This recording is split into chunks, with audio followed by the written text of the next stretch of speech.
Shalom, kita bertemu kembali pada saat ini. Saya sedang berada di salah sebuah mall di kota Casablanca dan saya ingin sharing tentang apa yang terjadi pada hari-hari ini. Kalau kita melihat di media sosial, di YouTube, bagaimana ada terjadi satu pertengkaran. Saya tidak tahu dengan pasti mengapa pertengkaran itu terjadi, tetapi intinya kita bersyukur karena sudah ada penyelesaian. Ada yang menyadari bahwa dia salah, kemudian dia meminta maaf. Tapi yang saya mau bagikan kepada kita, bagaimana kita harus mencegah agar supaya hal ini jangan terjadi dalam kehidupan kita. Untuk itu kita perlu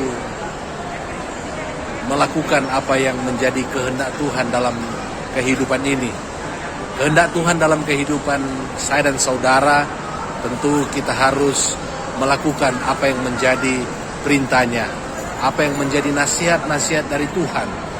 Salah satu contoh kalau kita mengutip apa yang disampaikan di dalam 1 Timotius pasal yang keempat, ayat yang ke-12, di mana Timotius diajarkan untuk dia menjadi teladan bagi orang yang percaya, baik dalam perkataan, dalam tingkah lakunya, demikian juga di dalam kasihnya, dan di dalam kesetiaan, dan di dalam kesuciannya.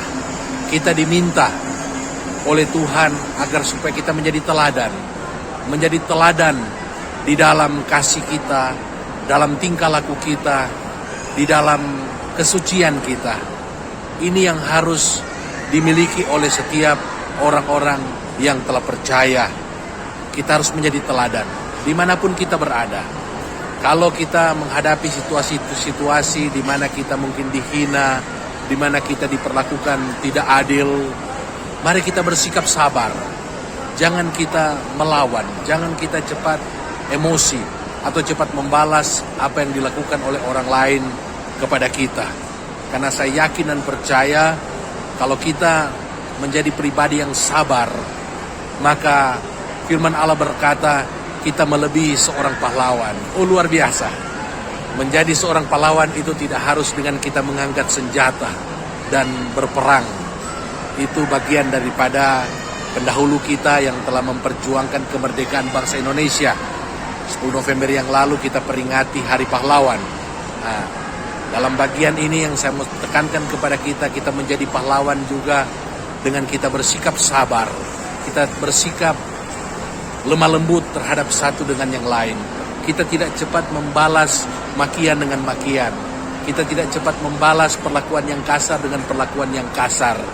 Kita tidak lagi melakukan hal-hal yang tidak berkenan kepada Allah. Maka kita dikatakan melebihi seorang pahlawan. Amsal 16 ayat yang ke-32 mengatakan demikian. Dan orang yang menguasai dirinya melebihi orang yang merebut kota. Ini firman Allah bagi kita. Untuk itu, mari pada hari-hari ini kita semakin menguatkan iman kita. Kita semakin mempercayai firman Allah. Kita melakukan firman Allah.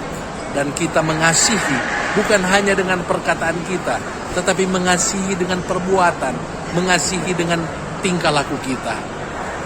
Kehidupan kita harus mencerminkan kasih Kristus. Kita harus menjadi teladan bagi orang lain yang ada di sekitar kita. Untuk itu, sebagai anak Tuhan, kalau kita diperhadapkan dengan situasi-situasi yang sulit dalam hidup ini, ingat, kita kuasai diri kita tetap berlaku sabar, jangan kita balas caci maki dengan caci maki, tapi mari kita membalas dengan kata-kata berkat. Mari kita juga membalas dengan perkataan-perkataan yang lemah lembut.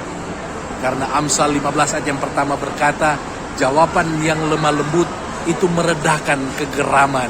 Tetapi perkataan yang pedas, ingat, kalau kita membalas sikap orang lain kepada kita dengan perkataan yang pedas, maka itu akan menimbulkan pertengkaran.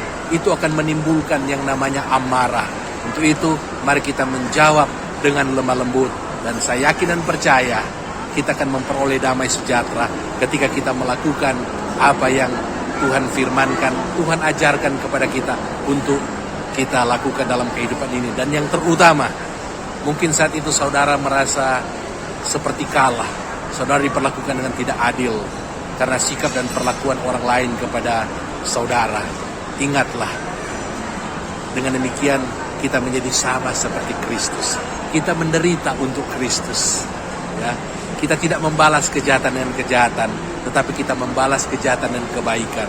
Kita berdoa untuk orang yang membenci kita. Kita berdoa untuk orang yang bersikap menghina kita, memperlakukan kita dengan tidak adil. Maka kita menjadi sama seperti Kristus. Dan itulah tujuan kita hidup di dunia ini, yaitu menjadi serupa dengan Tuhan Yesus Kristus. Dan Tuhan kiranya akan memberkati kita semua yang mau melakukan kebenaran firman Tuhan ini pada hari-hari ini.